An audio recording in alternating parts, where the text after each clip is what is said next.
The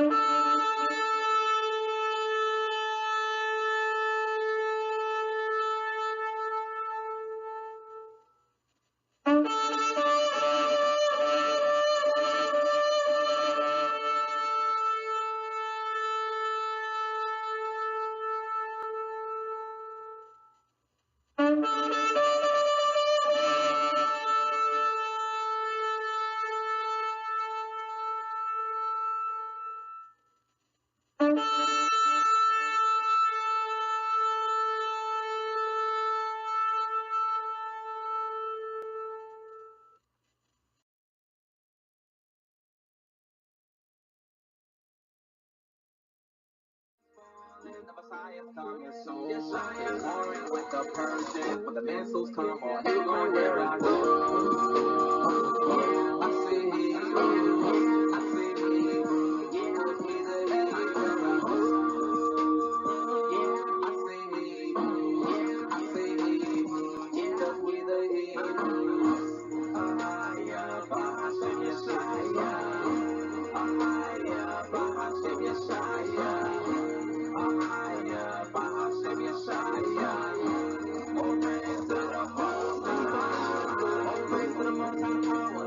I am that I am. The God that's with the Red Sea. Israel walked on dry land. Exodus 3:13. All the way to verse 15. The Most High's holy name. We shall not profane. The Israelites spoke Hebrew. I am translated to a higher. There's no J's in Hebrew. It's not Jesus, it's Yeshua. The Bible is a record, but shows how we got to 80. The rest of the minorities, we the same family. I'm a son of Levi, and my Lord is from Judah. I was a young boy when I married a young queen from Judah.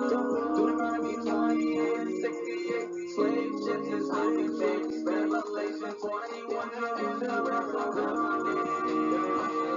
I see Israel. I see because we the neighbors. Yeah, I see. I see because we the Hebrews. Bahashem Yeshaya. Bahashem Yeshaya. Tonight's scripture is taken from Isaiah 14 of the King James Version, starting at verse 12. Verse 12. How art thou fallen from heaven, O Lucifer, son of the morning? How art thou cut down to the ground, which did weaken the nations? For thou hast said in thine heart, I will ascend into heaven. I will exalt my throne above the stars of Yah.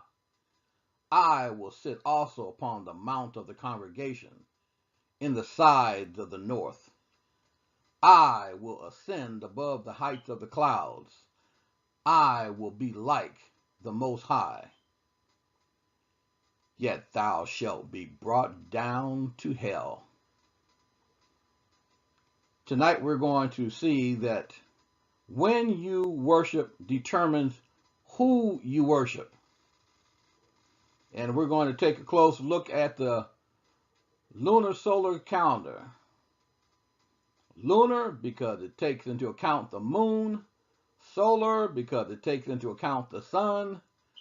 Just as Holy Yah said that he made two great lights and set them. Two great lights. And it is by the calendar of the Lunar Solar that the Sabbath and all the holy days, the feast days, are determined.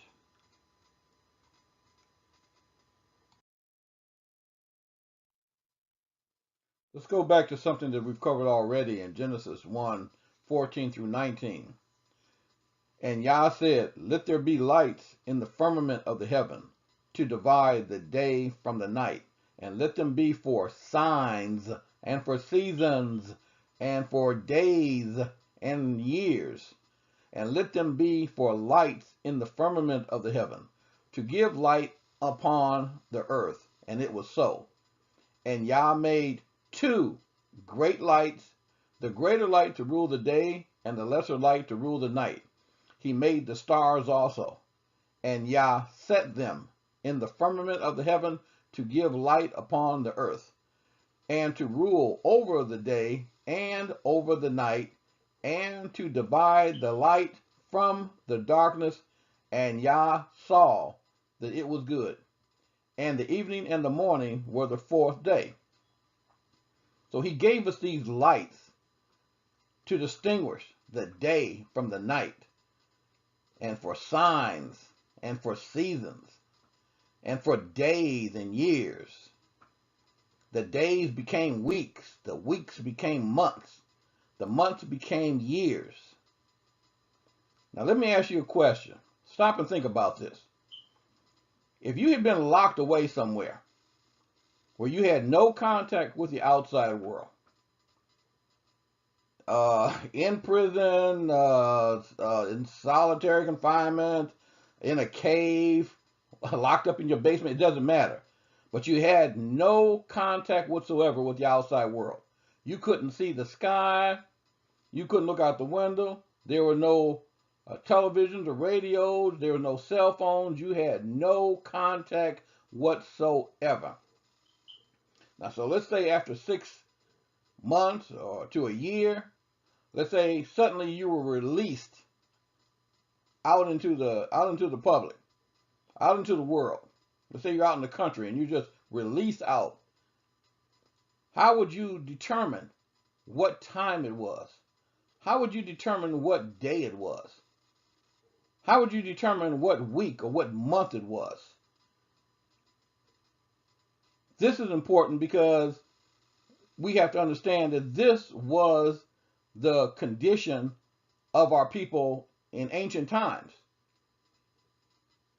They had to have some natural way of determining the time.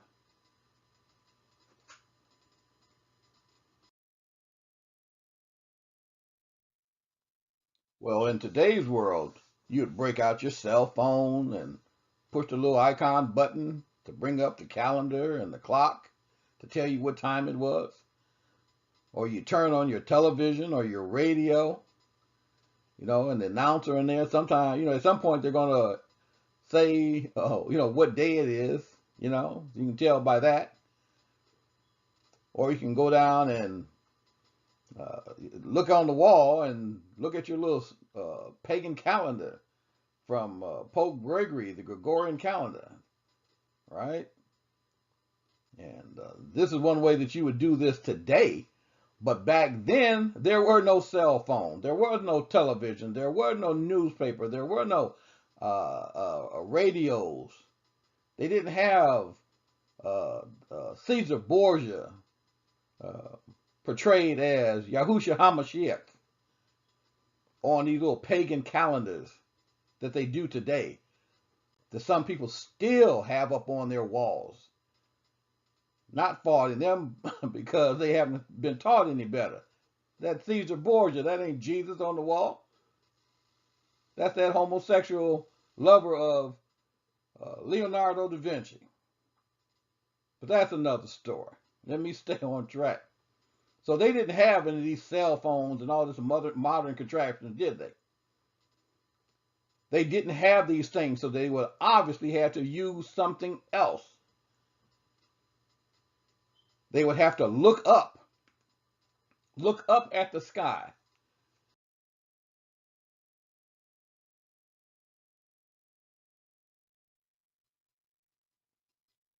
And so when you took a look around, what would you see? If you saw the sun, you would know that it was what? Daytime. If the sun was up, it was daytime. If the sun was not up and it was dark outside, you would know that it was nighttime. You see, now we're starting to fill in the gaps of that question by doing what? Looking up. And this is going to lead somewhere. This is going to lead to this Lunar Solar Calendar. So during the daytime, let's say you're looking out and you say, well, what about the seasons? What season is this?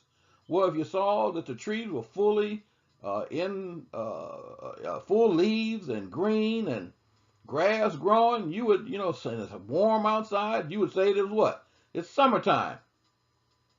But if you saw the leaves falling all on the ground, or turned all the different colors and on the ground, you would say that that was what?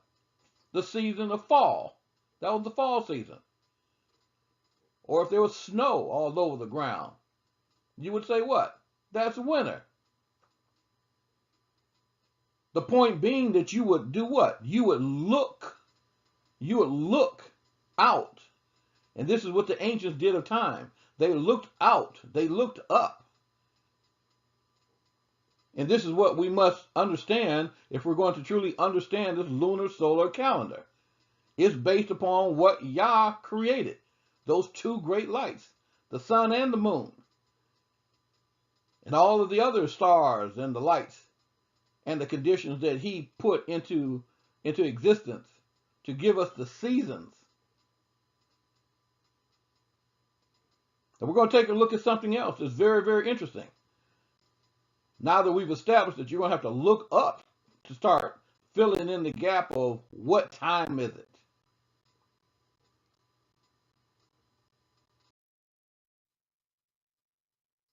As with anything, when we have questions about Yah's truth, we turn to scriptures. So let's do that. Let's turn to scriptures. What saith the scriptures? Going back to Genesis 1 and 14, what does it say? And Yah said, let there be lights in the firmament of the heaven to divide the day from the night. To divide the day from the night, which means to separate them. He separated them.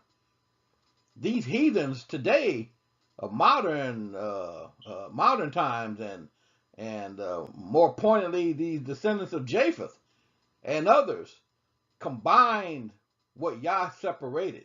He separated, he divided the day from the night. They brought them two together. And we're going to see what I mean by that in a minute.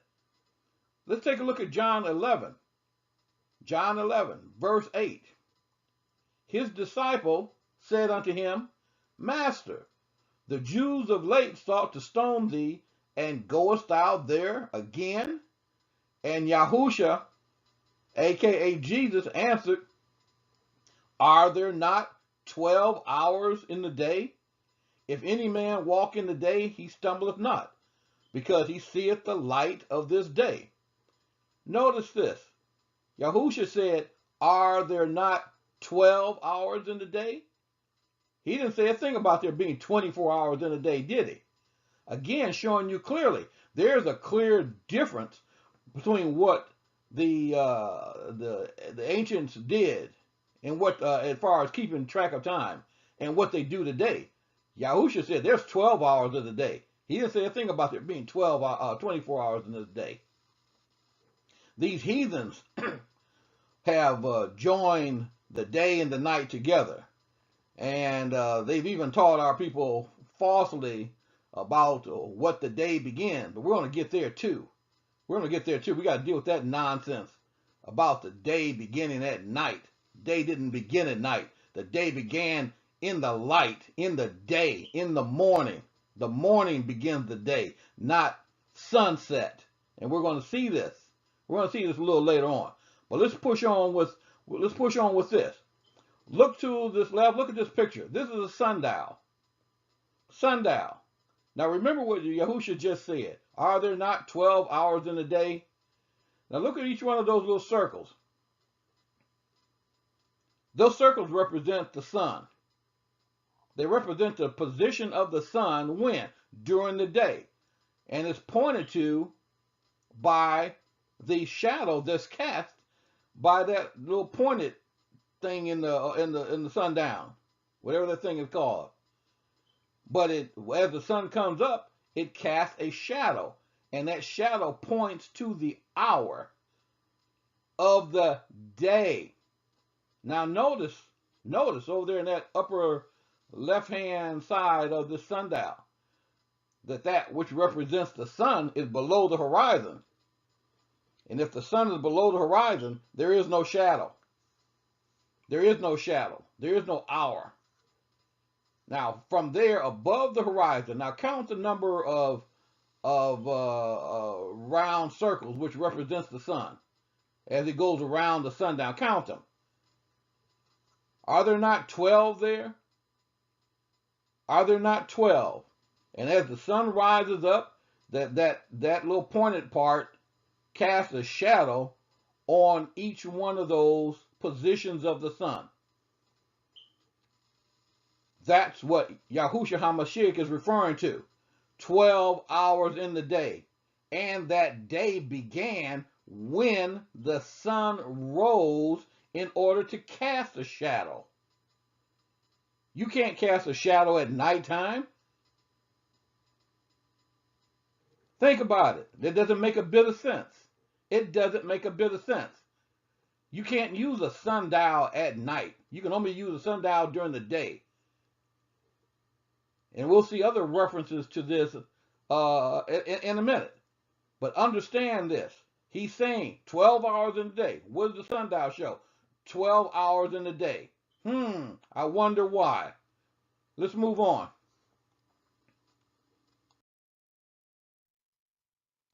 So we can clearly see that it is the sun that indicates to us the hours of the day. And what did Yahushua HaMashiach himself say? That there were 12 hours in the day. 12 hours in the day.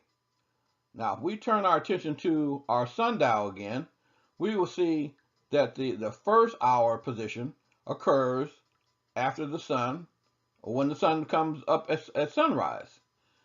And then the 6th hour is what we would call noon. The 3rd or the 9th hour is what we would call 3 p.m. And finally, the 12th hour would occur after sunset. All right, so what else the scripture tells us that we can glean to verify that what we're saying is absolutely true? If we turn to Matthew 27 and 45, we can read, "Now from the 6th hour there was darkness over all the land until the 9th hour. And about the 9th hour, Yahushua cried with a loud voice, saying, Eli, Eli, lama sabachthani." That is to say, my God, why hast thou forsaken me? Now, so let's stop and think. Let's stop and think. As Yah said, come, let us reason together. Now, if the day started at sunset, then by this scripture, at verse 45, where it speaks of the 6th hour, that would be the 6th hour after sunset. So that 6th hour after sunset would be equivalent to midnight. And so he would be saying that darkness came over the land from midnight until the 9th hour, which would be equivalent to 3 a.m. in the morning. Well, excuse me, from midnight to 3 a.m. in the morning, isn't it normally dark outside? So how can darkness come over the land at midnight to 3 a.m. when it's already dark at midnight to 3 a.m.? That doesn't make any sense. That doesn't make any sense at all. The only way darkness could come over the land is for there had been light to begin with. Then darkness came over the land. So when they're talking about these hours are hours of the day. Nobody kept hours of the night. These are hours of the day. 12 hours in the day. Again, showing you again that our system of timekeeping today is vastly different from what our ancestors used. They used the sun to indicate the hour of the day. 12 hours in the day. The day began when the sun came up above the horizon to cast a shadow. That's when the day began. Not at sunset. Let's take a look at Luke 23. See if we can get some more confirmation. Luke 23 and 44 says, "And it was about the 6th hour, and there was darkness all over the earth until the 9th hour. And the sun was darkened, and the veil of the temple was rent in the midst. And when Yahushua had cried with a loud voice, he said, Father, into thy hands I commend my spirit. And having said thus, he gave up the ghost. Again, the time, same. 6th hour, 9th hour.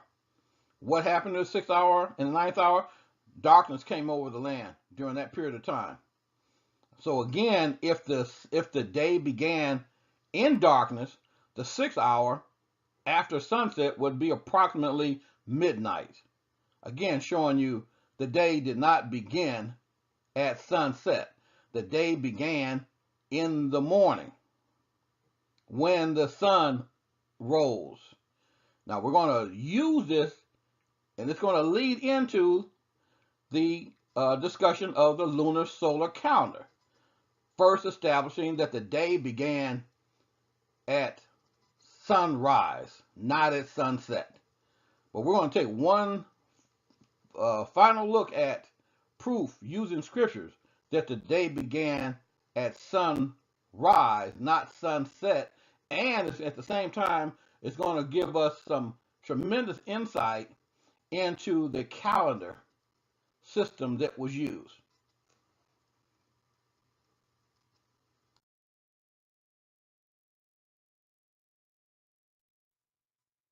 Now here we're going to provide more proof that the day begins at sunrise, not sunset. Let's turn to Matthew 28, verse 1. Matthew 28, verse 1, which reads as follows. In the end of the Sabbath, as it began to dawn towards the first day of the week, came Mary Magdalene and the other Mary to see the sepulchre. Okay, so what do we have here? We have Mary Magdalene and Mary, the mother of Yahushua HaMashiach, aka Jesus, coming to see the sepulchre. Okay, so when does it say that the Sabbath day came to an end? When did the Sabbath day end? It ended as it began to dawn. Then, what day came after the Sabbath?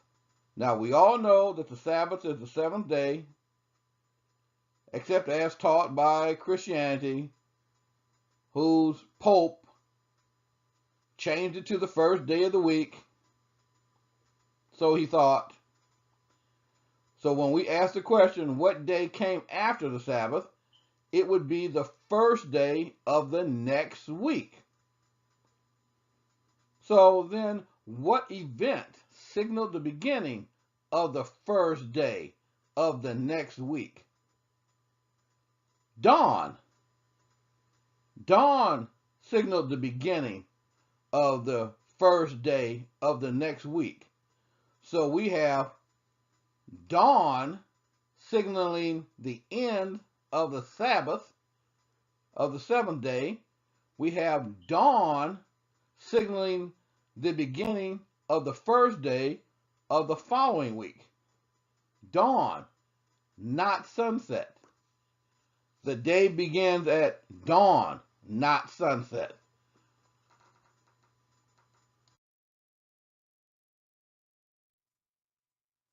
Now here we're going to get a little techie, but it's kind of necessary to understand what's going on. But we're going to keep it to a minimum. Here we see the moon circling around the earth. Most of us know that the moon circles around the earth. Now it doesn't matter if the earth is a flat disk or a spherical body. We're not talking about the flat earth theory, as it's called. I'm not debating that at all. There's a lot of merit to flat earth, but we're not having that discussion right now. So we can see here that the moon circles around the earth. What did Yah say? He said he created 2 great lights. Well, here's the second great light that must be taken into account. And here we can see that that second great light, the moon, orbits around the earth, but it's not in a circle. It's more of an egg-shaped pattern. It's called an elliptical orbit. An elliptical orbit. And then on top of that, then the orbit itself is shifting and moving as the moon orbits around the earth. The orbit itself moves. This is what's called precession. Like I said, I knew it's going to get a little techie, but we've got to do this. We're going to keep it to a minimum, though. But what this does is when the other great light, the sun, shines upon the earth and the moon, it projects a shadow over the moon depending on where you are on the earth. This is what's giving you the different shapes of the moon, or what's called the phases of the moon. The actual shape of the moon is not changing. It's just that the portion that you can readily see is changing. Why? Because of the moon orbiting around the earth and the orbit itself moving in a counterclockwise position. This gives you different shadowing over the moon, which is what is called the phases of the moon. And we have to stop and think of the tremendous complexity of all of this. The Holy Yah, in his absolute magnificent knowledge and perfect understanding and perfect control over everything, can cause this big body up there to circle around the earth, in a cycle that occurs over and over and over again throughout millennia after millennia after millennia. This by itself is a reflection of the tremendous power of the Most High. So yeah, Alleluia. This is incredible.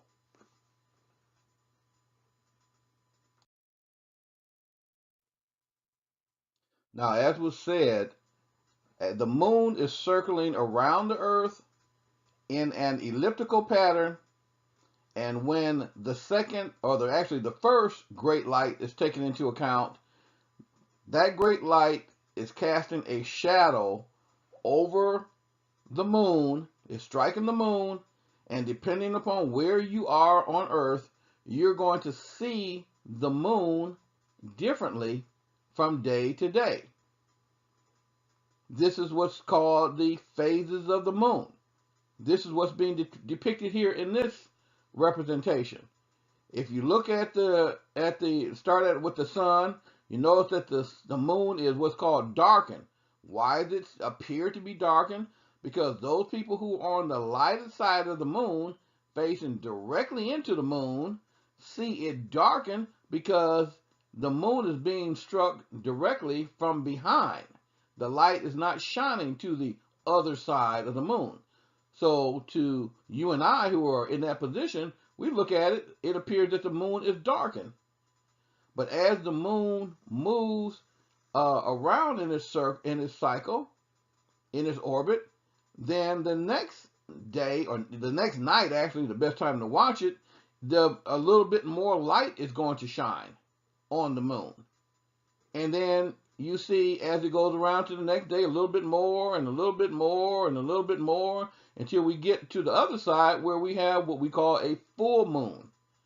Now on that side, now the other side of the earth is looking at the moon, but from their position, the moon is full. Why? Because the rays of the sunlight are being are striking the moon in its full surface. So it is what we call a full moon.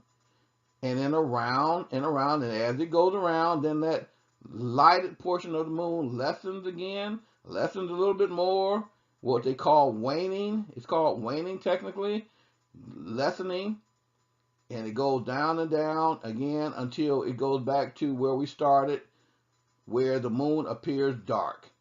Now, Holy Yah set this up. What does Scripture say? That he created two great lights and he set them. This is what it means. This is part of what it means, that he set them. This is no accident. And then by doing so, he's establishing the cycle of the moon. It's the cycle of the moon.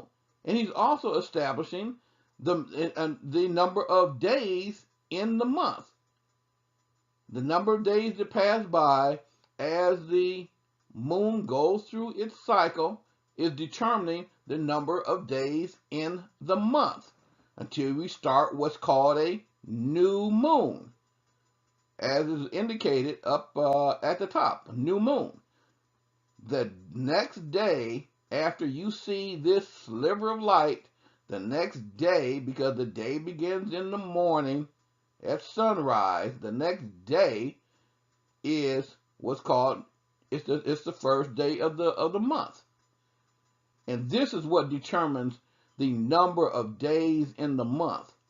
Now, on the Gregorian calendar, remember the Gregorian calendar doesn't take into account the moon. It's a solar calendar. They don't have any connection with the sun. Or with the moon. It's a solar calendar, as we've learned in our previous lessons. And in so doing, they have then taken control of what Yah has set up. Well, they haven't really taken control about it. They've just nullified it for those who don't know any better. For those who don't know that there's supposed to be two great lights taken into account. And what this does is it gives the Pope of Rome and the authorities here on earth to decide how many days are in the month. And that's why they can move days around in the month, as we've seen. They've added days from one month to another. They could call a month to have 15 days in a month if that's what they want to do. As long as they end up with 365 days in that solar year. They can move these days around in the month all they want to. But that's not the way Yah set it up. Yah set it up such that the phases of the moon determine the days in that month. And here you see, as we lead into the discussion of the Lunar Solar Calendar, that the new moon begins the next day after that first sliver of light. Then we come to the first Sabbath of the month, where the moon is lit on the right-hand side. The second Sabbath of every month is when the moon is full. The third Sabbath of the month is when the left-hand side of the moon is lit. And then going back around, we have that sliver of light now on the left-hand side of the moon as it gets ready to go dark. Now that is what the definition of what a month is by what Holy Yah set up, not what the Pope of Rome set up, not what the Naval Observatory set up. This is what Holy Yah set. And this is why it's called a Lunar Solar Calendar, because it's taking into account both great lights, not just one, both great lights. Let's move on.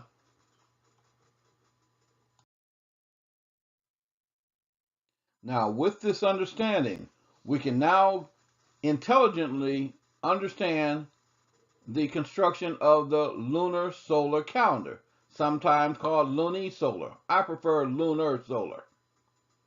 All right, but here we can understand what's going on.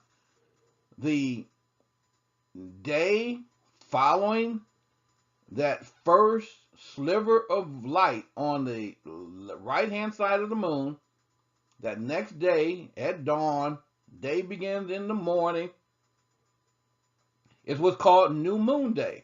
That's what's signaling the first day of the month. Stop and think about it. If Yah had to set something up that indicates the beginning of a month, where one month begins and one month ends, it only makes sense if you stop and think about it. He's given us the days, the weeks. Wouldn't he tell us when one begins and when one ends? And as we've indicated before, it's not upon looking on the calendar. It's not determined by looking on the calendar on your cell phone. You look up. You can look up. independent of man. Look up to Yah. He will show you. So when you see this first sliver of light on the right-hand side, that next day, that's new moon day. That's Yah signaling to you that this is the beginning of a new month. And then what did he say in scriptures? You shall work 6 days, and then you shall rest on the 7th day. So that the second day of the month is the first day of the first work week. Day 1, 2, 3, 4, 5, 6, and then on the 7th day you shall rest. That's your Sabbath. That's your 7-day weekly Sabbath. And as I'm trying to indicate here, that you can look up at the moon and see that this is so, because the moon will show, as it goes through its phases, it will show the first week Sabbath to have, or by the right half of the moon being lit. If you look up in the sky and you see the right half of the moon lit, you know when that next day come up, the next sunrise come up, that's the Sabbath. Then as it goes through those phases of the moon, like we've already discussed, then 6 days a week, 6 days of work again, followed by another Sabbath. That will be held on the 15th day of the month, and that will be indicated in the sky by a full moon. Then 7 days, and then following that, you're going to have 6 more days of work, followed by another Sabbath, the 7th day Sabbath. It works out so beautifully. And that third Sabbath of the month will be indicated in the sky, but now the left half of the moon is lit. Then it goes through the rest of its cycle. Remember, it goes around back to dark. Now it's heading back to dark. The moon is darkening again, or what they call waning. So here you have another 6 days of work, and then you come to what's we call the fourth Sabbath of the month. That's when the moon will go dark. Now again, because of that elliptical orbit and the of the moon around the earth and the precession, it is possible to have 2 days of darkness. Darkness, we're talking about where the moon is dark. And that will give us our 30th day. So by the Lunar Solar Calendar, your days are either 29 days to the month or 30. And they're all determined by what Holy Yah set up, not what the Pope of Rome set up, not what the Naval Observatory set up. This is what Holy Yah has set. It only makes sense. It makes perfect sense. So what we have then, if we go back and look at the calendar, we see that after New Moon Day, indicating that's the first day of the month, then we have, as Scripture tells us, 6 days of work, followed by a day of rest, the Sabbath. That would make it the 8th day of the month. Well, add 7 days to that, that's going to take you to the next Sabbath. 8 plus 7 is 15. So your next Sabbath is going to be on the 15th of that month. Add 7 to that. 15 plus 7 is 22. There's your next Sabbath. Add 7 to that. That's 29. There's your Sabbath. There's your 4 Sabbaths of the month. Clear as a bell, it's easy to understand. It makes perfect sense. Once you get the Pope out of the picture, you get Rome out of the picture, manipulating things, because in the end, remember what we said in the beginning of this lesson, it's really a matter of worship. It's a matter of worship, because when you worship determines who you worship. When you worship determines who you worship. You worship on Yah's holy Sabbath, you're worshiping Yah. If you're worshiping on some day other than his Sabbath, you're worshiping somebody else and don't even know it. And see, and that's exactly what Isaiah 14 is saying. That he is going to do what? He's going to exalt himself above the throne of Yah. Well, how better to do that than to steal his worship? So rather than having that set aside day, according to scriptures, Satan has influenced man down here to change it to the first day of the week. Yah said the last day of the week. Satan has manipulated things to change it to the first day of the week, which they call Sunday, Sunday, sun worship, as we've learned already in the previous lessons. Let's move on.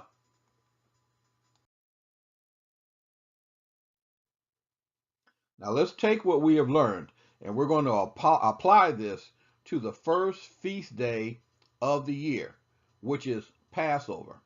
We're going to be taking a look at Exodus 12 and Deuteronomy 16. Now beginning with Exodus 12, verse 1.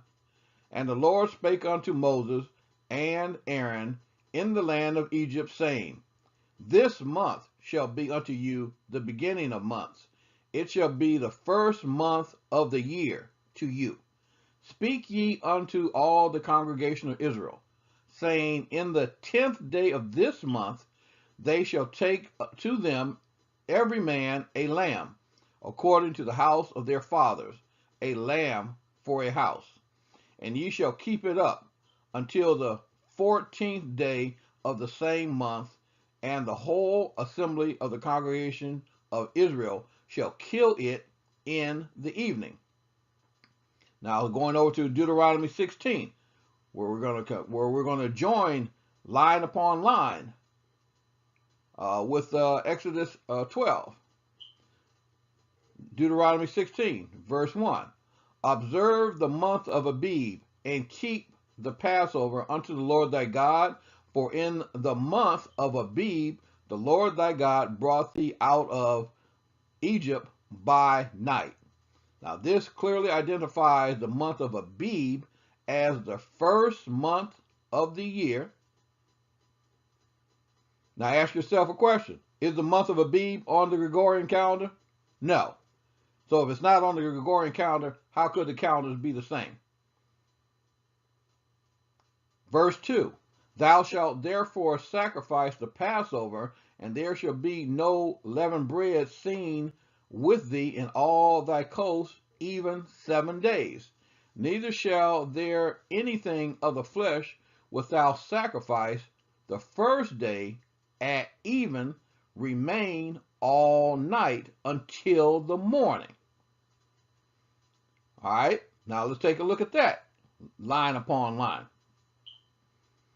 It says, neither shall there anything of the flesh. What flesh is it referring to? It's referring to the flesh of the lamb that was sacrificed back in verse 3 of Exodus 12. That's the lamb. That lamb that symbolizes the Messiah. That this is all ritual symbolism of what is yet to occur. All right? So it says, none of the flesh of it is to be remain until the morning. Why? Because the next morning will be the 15th. The 15th is a Sabbath. Showing you that what was being done had to be completed before that next morning, which is the Sabbath.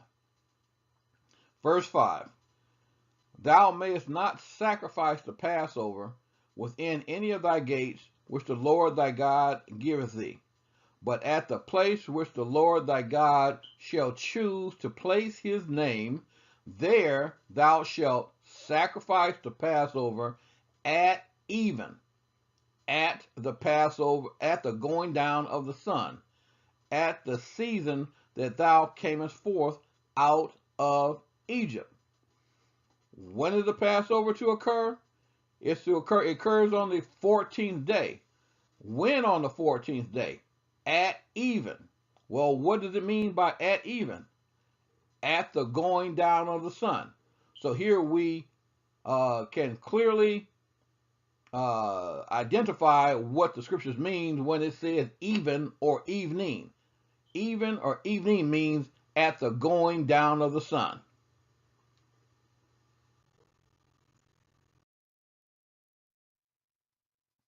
Now we're going to be transitioning from the symbolic sacrifice of Yahushua HaMashiach, which is what the Passover was, to the actual crucifixion of the Messiah on the cross, or as some would say, on the tree. Now, on the 14th day of the first month of the year, which is Abib, which we now understand to be the fact as per Exodus chapter 2, verse 6, and Deuteronomy 16:1. The killing of the lamb, which symbolized Yahushua HaMashiach, the Lamb of Yah, which takes away the sins of the world, John chapter 1, 29, took place at Passover in the evening as it became dark. Now, we're going to take a look at Matthew 27 and Luke 23, which were accounts of the actual killing of the Messiah, the actual sacrifice of the Lamb of Yah that takes away the sins of the world. Matthew 27, verse 45. Now from the 6th hour there was darkness all over the land unto the 9th hour. Luke 23, verse 44 through 46. And it was about the 6th hour, and there was a darkness over all the earth until the 9th hour. And the sun was darkened, and the veil of the temple was rent in the midst. And when Yahushua had cried with a loud voice, he said, Father, into thy hands I commend my spirit. And having said thus, he gave up the ghost. Now, just as the sacrificial lamb was killed at evening, which we have determined means as the sun was going down that it was becoming dark, we see that in the actual killing of the Messiah, it became dark, paralleling the prophetic rituals that we've been discussing in Exodus 2 and 6. Now we say in Matthew 27, it says, from the 6th hour to the 9th hour, it became dark. And we have already learned that that 6th hour is equivalent to what we would today call noon, 12 noon. And that the 9th hour is equivalent to what we would call today 3 p.m. The sun is normally up during those days, during that time. And the same time frame is parallel in Luke 23, the 6th hour, the 9th hour. And in Luke 23 and 45, it goes on to say, and the sun was darkened. The sun was darkened. Well, if the sun was darkened, that means that the sun was up. That means that the sun was up during the 6th through the 9th hour. Again, showing the foolishness of this belief that the day begins at sunset. No, the day begins at sunrise. 6 hours later would be what we call noon. The 9th hour later would be what we would call 3 p.m. And the sun was darkened. It darkened because the sun was up. And after that time, Yahushua HaMashiach gave up what is called the ghost or the spirit, the breath of Yah. Now turning to Mark 15, verse 42 through 47. And now, when the evening was come, because it was the preparation, that is, the day before the Sabbath. Now, when did all this take place? On the 14th. On the 14th of Abib, the first month of the year. And it says, because it was the preparation. The preparation for what? The Sabbath. Normally, it would be the preparation for the next Sabbath. Right? So it was the day before the Sabbath, the 14th. The next day would make it the 15th. Verse 43, Joseph of Arimathea, an honorable counselor, which also waited for the kingdom of Yah, came and went in boldly unto Pilate and craved the body of Yahusha, aka Jesus. And Pilate marveled, as he was already dead, and calling upon him, excuse me, the centurion, he asked him whether he had been any while dead. Verse 45, and when he knew it of the centurion, he gave the body to Joseph. Now, what is all this saying? Joseph of Arimathea went to Pilate asking for the body of the Messiah. Pilate was surprised. He said, wait a minute, how could he be dead already? How could somebody die so soon? Usually the crucifixion took days before someone died. So he sent someone out to check. Remember, this takes time. He sent someone out to check to see if the Messiah was dead. The report came back and it said, yeah, he's dead. He's already dead. That's why it says in verse 45, and when he knew it of the centurion, he gave the body to Joseph. And then Joseph would have to leave from where he is, go to the Golgotha, and retrieve the body, to take the body down from the cross. And then he picks up in verse 46, and he bought fine linen, and took him down, and wrapped him in the linen, and laid him in a sepulchre, which was hewn out of a stone, and rolled a stone unto the door of the sepulchre. And Mary Magdalene and Mary, the mother of Joseph, beheld where he was laid. So once he got permission to take the body, he had to go to the site of the crucifixion, take the cross down, then take the Messiah off the cross, and then he would have to take it back to where the sepulchre was. But that's not where it ends. He would then have to do what? He would have to clean the body of all the blood, which takes a considerable amount of time. He would have to close up all the wounds, cleansing the body, sewing up the wounds. Then he would have to apply the myrrh and the aloe to the body. And then the body would have to be wrapped. It would have to be very methodically and very meticulously wrapped, because that's how they buried the dead at that time. All that took considerable time. That took hours. Remember, he didn't even get the body until hours after the ninth hour. Messiah didn't die until after the ninth hour. He gave up the ghost after the ninth hour. Then he hung on the cross for hours. Then Joseph had to ask for permission for the body. Centurion had to go and verify that he was dead. Come back, tell Pilate he's dead.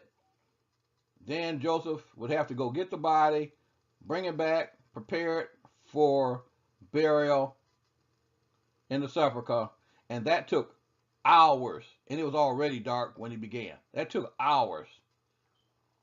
But just as the flesh of the lamb, remember back there in Deuteronomy 16, it said that all the flesh had to be consumed, it had to be gone before the morning. Why? Because the next morning was the Sabbath. And this is what's taking place here. He had to get the body prepared and in the sepulchre before the morning, because the morning marked the next day, which was the Sabbath. Go back to Mark 15:42. Now when the evening was come, because it was the preparation, that is, the day before the Sabbath. that would have been the Sabbath of the 15th.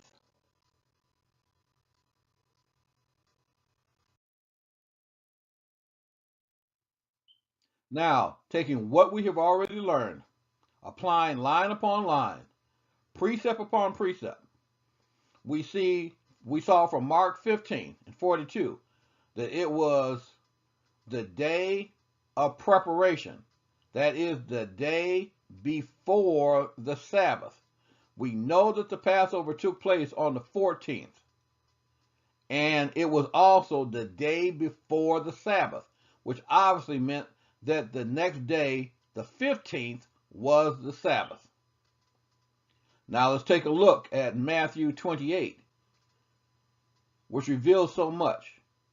In the end of the Sabbath, as it began to dawn towards the first day of the week, came Mary Magdalene and the other Mary to see the sepulchre. So when again did the Sabbath end? As it began to dawn. What else happened as it began to dawn? It was marking the beginning of the first day of the next week. The first day of the next week would have been the 16th. Again, showing that the calendar system that was used is exactly what we call the Lunar Solar Calendar. It lines up perfectly. The crucifixion took place on the 14th of Abib. Messiah died when it was dark. The body had to be at rest in the sepulchre by sunrise. Why?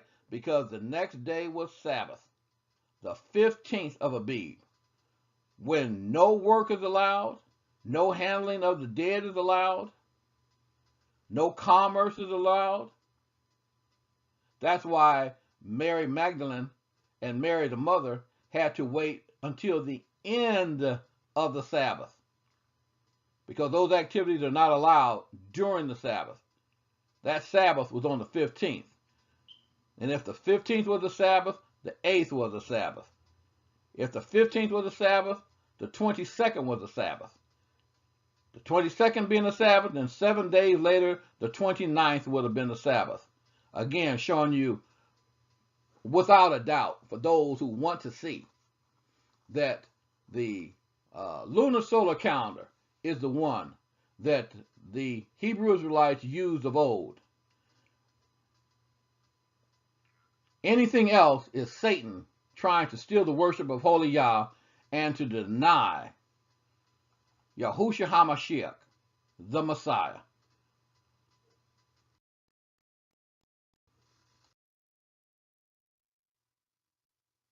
So, brothers and sisters, here we are as we begin to wrap things up, where we see the entire Lunar Solar Calendar with feast days.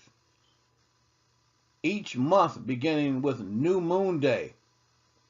Each month having no more than 30 days, 29 or 30 days. Here you see the New Moon days. You see the Feast of Passover. Here you can see where the Feast of Pentecost, or what's more correctly called the Feast of Weeks, the Feast of Trumpets, the Sabbath, the first day of unleavened bread, the Feast of Tabernacles. This is the divine calendar that Holy Yah has given us, based upon his two great lights, not the one great light of the Gregorian calendar or any of them other sun-worshiping calendars. Those calendars based upon sun worship. Now, while I'm at it, because I've heard people say this before and talk about things about the new moon, and then get that confused with the full moon. First of all, realize something, and I'm thinking of a particular Hebrew Israelite camp, one of those big camps, where one of the fellows was really talking a bunch of nonsense in the sense that it wasn't scriptural. He was not honestly applying line upon line, precept upon precept. And he made accusations and and statements that were very, very untrue. But let me just say this. The scripture does not refer to a full moon. The new moon is not the full moon. The full moon is not even mentioned in scriptures. KJV, right? But it does mention the new moon. In fact, it mentions the new moon 21 times. And if you go to these scriptures that I have listed here, you will see some of the most prominent men in scriptures, both Old and New Testament, referring to new moon or new moon day. So if they knew about it, you need to know about it. And don't let those who are following tradition confuse you and cause you to err, because you are called to know the truth, not tradition. Follow after the truth, not tradition. Follow Yah, not man, and certainly not the Catholic Church. They have misled, and Christianity has misled a great number of folks. Okay, yeah, calling on the name of, calling on Christ, yeah. But how many other things have they distorted? How many other things have they warped? That's why Yah tells you, those who are in Christianity, to come ye out from among them. Come out, and be separate. All right, so let's get ready to wrap this up and go into our conclusion.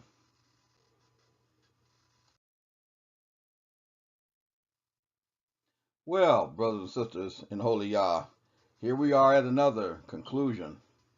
It's been a rather long journey on this lesson, full of information, and I hope you've enjoyed it as much as I have enjoyed trying to bring it to you. You know, researching the information and comparing and contrasting and trying to bring this truth to you. We've gone from the Roman Julian 8-day week, which were identified with the letters A through H, that reached back all the way to 45 BC. We saw how it transitioned into the Roman Julian calendar with their 7-day planetary week, where each day was identified by a planetary god. Remember, Saturn and Sol, Luna and Mars, Mercury, Jupiter, and Venus. You know, all the little pagan gods and goddesses. You know, even what's the thing called? The horoscope was even represented in there. All kind of filthy paganism, right? And we saw how that transitioned into the Gregorian calendar, the one that's used today basically worldwide. Satan has indeed deceived the whole world. He really has. But for Yah's very elect. Be one of Yah's very elect and reject that garbage. The Gregorian calendar, that solar calendar that's based upon only one of Yah's creations, the sun. If they're accepting the sun but denying the moon, then they're denying Yah's creation, because he clearly says 2 great lights. Excuse me. Remember that one of the arguments of even in the Hebrew Israelite camps is that you could go from the 7-day Saturday Sabbath, as what they think, and then go back in blocks of 7 all the way back into creation day.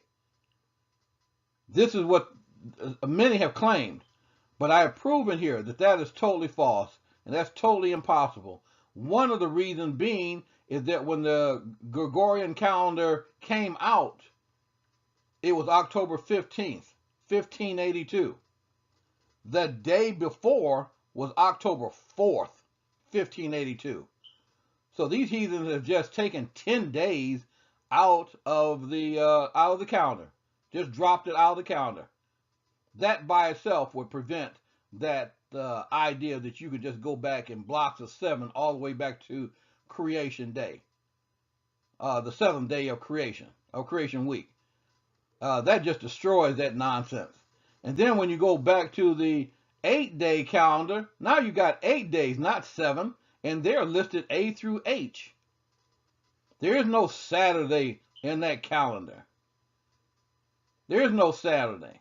And remember, back at the 7-day planetary calendar, Saturday, Saturn's day, Saturday was the first day of the week, as is shown right here. Look up there, see that guy with the curved sickle in his hand. That first guy in the day 1 position. That's Saturn. He represented the first day of the week.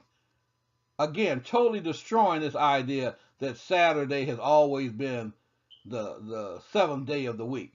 Here you see clearly Venus is in the 7th day position in that Roman Julian 7-day planetary calendar. And then looking down to this calendar representation of the days at the bottom, with Saturn and Jupiter and Mars and Sol. Here you see Sol, or the sun god, in the 4th position. He's long since been moved, to the 1st position after centuries of being in the 4th position. See, these heathens have been moving these days around for quite some time. You cannot determine the feast days. You cannot determine the Sabbath using the Gregorian calendar. It just can't be done. You either use Yah's calendar or you're worshiping somebody else that you have no intentions of worshiping. Because when you worship determines who you worship.